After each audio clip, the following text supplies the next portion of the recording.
Hey everyone, Kent Slauson here. I'm a licensed realtor and general contractor in Mesa County, Colorado.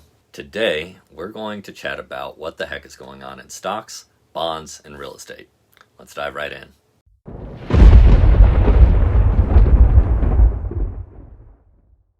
The S&P 500 is down around 21% year to date.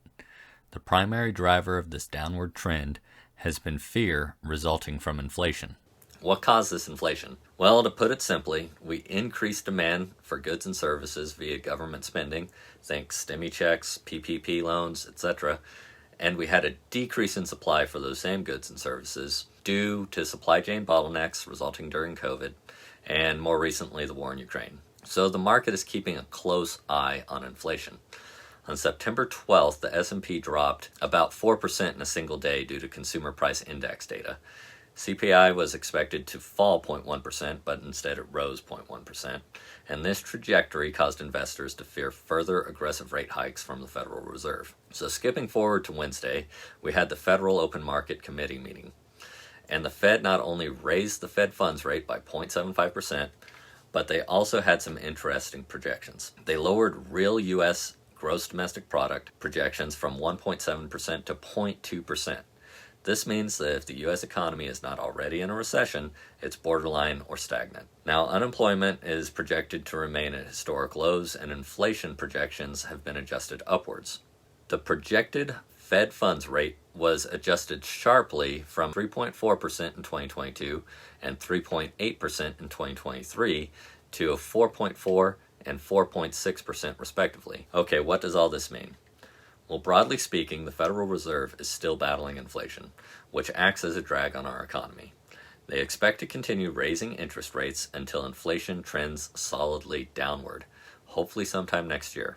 Okay, but how does the Fed fight inflation? Well, although they have several tools at their disposal, they have been primarily increasing the Fed funds rate. Now, when the Fed charges banks higher interest rates, those banks then turn around and charge individuals and businesses higher interest rates on loans that they originate. This dampens demand for debt, which decreases spending, and less spending should lower inflation. So until the Federal Reserve shows that inflation has peaked, we are likely to see more pain and/or stagnation in the stock market.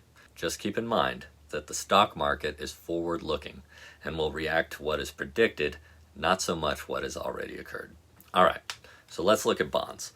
Bonds are just debt. As debt becomes more expensive, individual bonds will yield higher interest rates. There are many types of bonds, such as U.S. Treasuries, mortgage-backed securities, corporate bonds, municipal bonds, etc. But let's take a look at 10-year U.S. Treasury securities. Here we can see that the yield on the 10-year U.S. Treasury securities has increased from 1.6% in January to 3.69% year to date. This is also important for the real estate industry as mortgage rates trend with the 10-year Treasury. When we look at these two graphs side by side, you can see the correlation. Okay, we can also use the Treasury yields to gauge short-term economic risk. Now, normally, you would expect longer-term debt, like the 10-year U.S. Treasuries, to pay a higher yield than short-term debt, like the 2-year U.S. Treasuries. But currently, the opposite is true.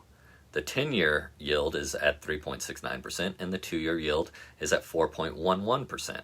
So what gives? This unique situation is called an inverted yield curve, and it's an indicator that there may be short-term risk in the economy. In fact, an inverted yield curve is one of the most reliable leading indicators of an impending recession, which brings us to real estate. Okay, so real estate, similar to stocks, is in a precarious position. As I've already shown, interest rates have nearly doubled in 2022, from around 3% to close to 6%. Now that 3% difference might not sound like much, but just a 1% increase in interest rates results in a roughly 10% decrease in buying power. Let's put that into perspective.